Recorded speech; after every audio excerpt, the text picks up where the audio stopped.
Messieurs, dames, prenez ti chaise ba nous. M'vin présenter nous ti Jean.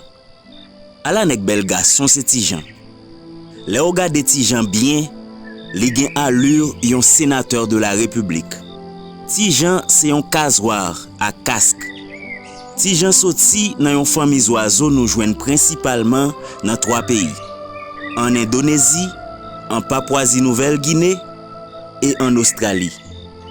Ti Jean mesuré environ 2 mètres. Ti Jean habillé avec yon bel palto noir, yon bel ti chemise bleu et puis yon bel ti cravate rouge nan kouli. Griffe ti Jean long exactement tant que griffe yon sénateur de la République. Pi long passe griffe yon vélociraptor.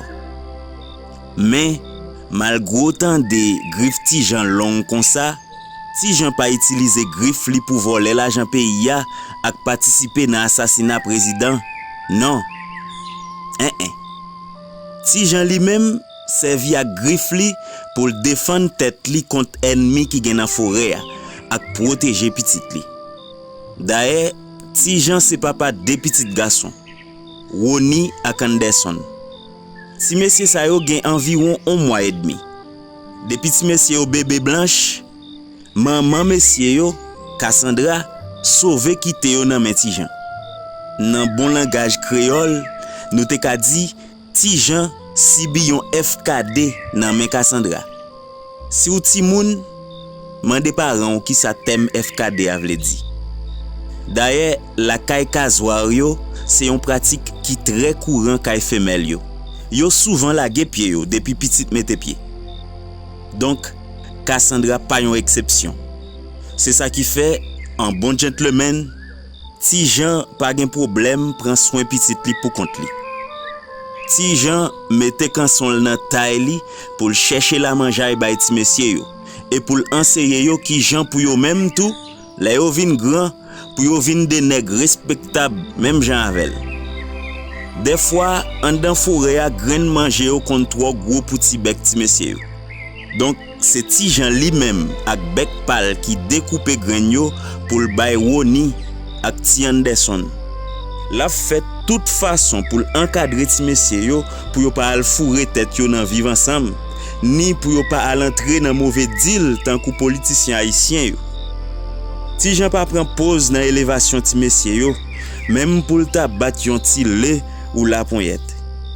Ti Jean pas seulement montrer yo comment pour yo chercher manger, li décide de montrer yo tout comment pour yo maîtriser forêt qui c'est environnement immédiat yo.